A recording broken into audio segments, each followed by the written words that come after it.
Lockup death అయ్యాడని భావిస్తున్న Sai Krishna case విచారణ సక్రమంగానే సాగుతోందా? మీకు ఆ డౌట్ ఎందుకు వచ్చింది సార్? ఏసీపీ దైవప్రసాద్ ఆధ్వర్యంలో ఈ రోజు విచారణ జరిగింది. ఏం జరిగింది? సాయి కృష్ణ కుటుంబ సభ్యుల 40 రోజుల పోరాటం తరువాత వైఎస్ జగన్ ఆ కుటుంబాన్ని పరామర్శించి ఓదార్చిన తరువాత చూశాను తప్పు చేస్తే ఆ పిల్లాడి వయసు ఎంత 23 ఏళ్ళు. వీళ్ళంతా చిన్నపిల్లలే. తెలుసో తెలియకో కొద్దో గొప్ప ఎవరైనా తప్పు చేసిండొచ్చు. అటు చూడు.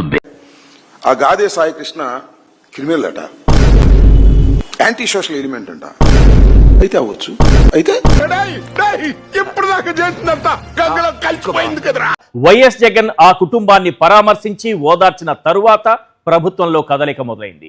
విచారణ అంటూ ఎస్పీ బృందాన్ని రంగంలోకి దింపింది. మన డబ్బా ఎవడు కొట్ట బావా, మన డబ్బా మనమే కొట్టుకోలే.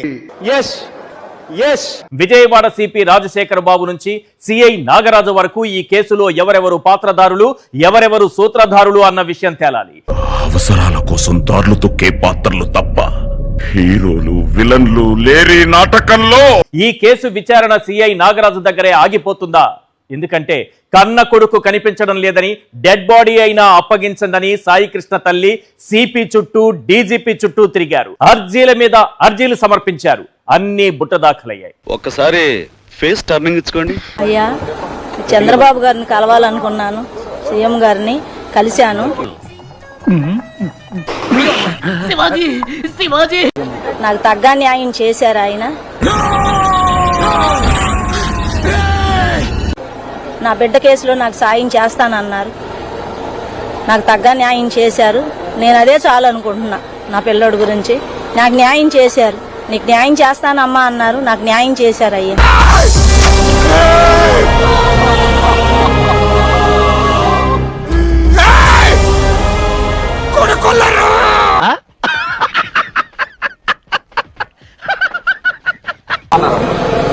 మా బాబు కేసులో నాకు సాయం చేస్తానన్నారు. నీకు ఏ సాయం కావాలన్నా నేను చేస్తానమ్మా, నా దగ్గరికి రా నువ్వు అని చెప్పి నాకు భరోసా ఇచ్చారయ్యా. నాకు అది చాలు.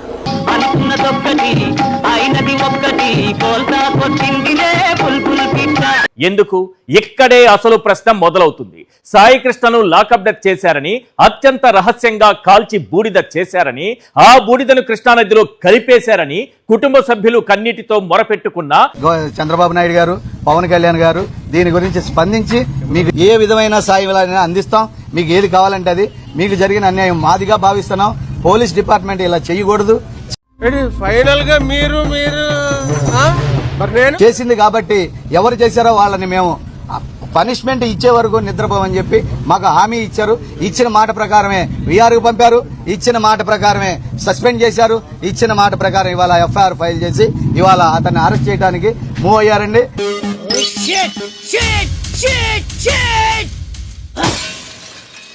నిజంగా కూడా అందరికీ దీనికి కూడా సహకరించినటువంటి మిగతా పార్టీలకు కూడా, అనేక పార్టీలు అన్నిటికి కూడా కూసేగాడిది వచ్చి మేసేగాడిదని సెడదే సార్, అదే సెడగొట్టిందని దయచేసి మాకు సహకరించినందుకు చాలా ధన్యవాదాలు. ఒకసారి లేరా చూద్దాం. జై చంద్రబాబు, జై చంద్రబాబు. సిఐ నాగరాజును కాపాడడానికే వీళ్ళంతా మౌనంగా ఉండిపోయారా అంటే కేవలం ఒక సిఐ కోసం, అతను చేసిన లాకప్ డెత్ కోసం మొత్తం పోలీసు వ్యవస్థ సైలెంట్ గా ఉండే అవకాశమే లేదు. మరి ఇందులో పెద్ద తలకాయల ఇన్వాల్వ్మెంట్ ఉందా? ఒరే మీరు అసలు మనుషులా మృగాల నాకైతే అర్థం కావట్లేదు.